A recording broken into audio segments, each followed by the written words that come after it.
everyone, I'm Bunny Vic, and Oh, why, hello there, my dears. This is Astarion. Welcome. There are spoilers of the game here, so be careful, okay?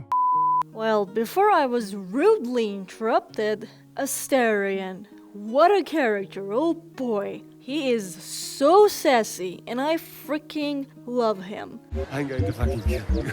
This lovely pale white-haired vampire has seen a lot. We can also say his boots have seen everything. Well, as much as one can in the game at least. What's up with the brooding vampire rogue who gets pissed at us most entertainingly? Now, we all know that he's a bit more complex than your average bloodsucker. For people who might not know him very well, I'm gonna say Astarion, a formerly highborn elf and now a vampire spawn, served at the whims of his statistic master, imprisoned not only by chains, but also for the thirst for blood. His life was a walking paradox of power and enslavement, like having the keys to a Lamborghini but only being able to drive it around the parking lot, or maybe never at all, until he ran away, and due to the thing in his brain, I'm not gonna tell you guys anymore, he was no longer under the control of Cazador and he was free to do whatever he wanted until the events of the game started taking place. Someone with such a complex past and the ability to live for so long can't have 100% healthy state of mind.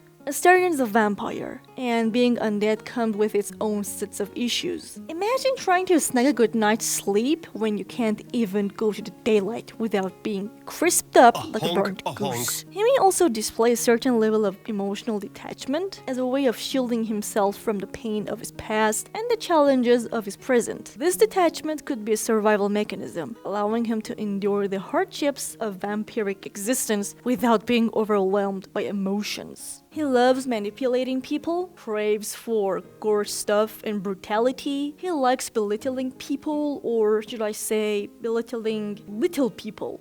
And he'll also kind of do anything to survive. But he also has a soft spot for helping people escape their masters or killing, rejecting people that can be seen as masters. However, this requires that those escapees could be seen by Astarion as strong and capable creatures. And since he likes power, he also likes the demonstration of power, whether it's his own or his allies. So because of those said reasons, he constantly looks for power and dominance. It may be a way, so everything is guaranteed for his freedom. And well, being a control freak isn't always gonna pay or end well for him. And well, we can't say this for sure, but because of his past, or his personality, or everything combined, he is also kinda racist. Astarion mostly sees elves and humans only as creatures capable of thinking. He mocks halflings and dwarfs,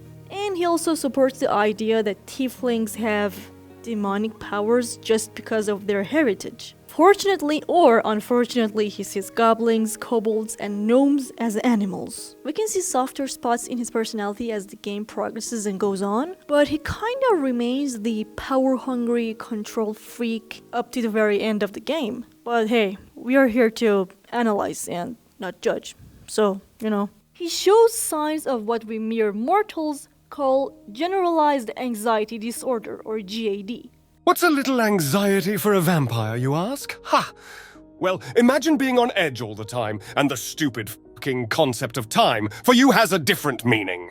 Every shadow could be his master lurking. Every whisper is a curse. It's like living your worst nightmare over and over. Astarion is a vampire, and being undead comes with its own sets of issues. It's like living on a never-ending night shift. Oh, and trust me, even vampires need their beauty sleep, especially Astarion. Astarion is not alone, but he is very, very lonely. His isolation is even deeper than his thirst for blood. Immortality might sound cool, but for him, it's more like an endless stretch of lonely nights. Friends come and go like shooting stars. This character is in deep needs for therapy. The poor guy has been through Tartarus and back. From his traumatic turning into a vampire to the struggles of dealing with an inescapable hunger. We could say from his traumatic turning into a vampire to the struggling of dealing with his unstable hunger. Astarion is a picture of pain and vulnerability.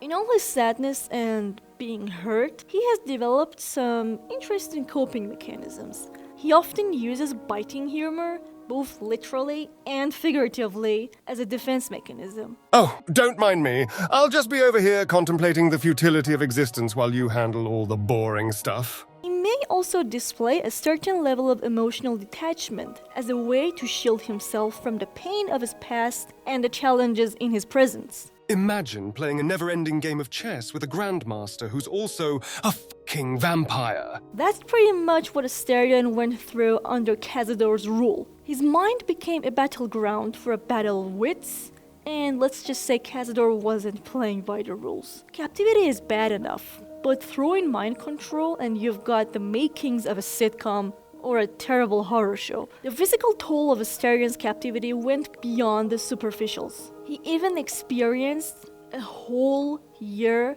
without any kind of connection to the outside world, or food, or water. The relentless hunger for blood, combined with Cazador's sadistic control, left Astarion in a, shitty state of starvation. The walls of his consciousness echoed with the whispers of torment, self-doubt and despair, which all of them were orchestrated by the puppeteer pulling the strings. The mental pressure and the soul-crushing burden of being a pawn in Cazador's dark game left him emotionally scarred and also emotionally muted. I might act all tough and aloof, but deep down I'm like a wounded kitten in the rain.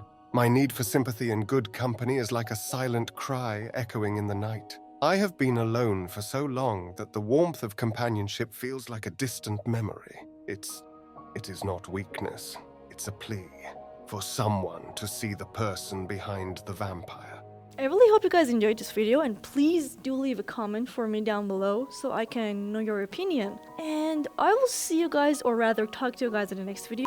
Oh darling, slow down. I will say the last words, so make sure to like and subscribe if you enjoyed, okay? Bunny Beck will talk to you guys in her next video. Bye-bye. Oh, and also don't forget to tell me which character analysis or video essay type of thing would you like to see next. Go now. Stay hydrated.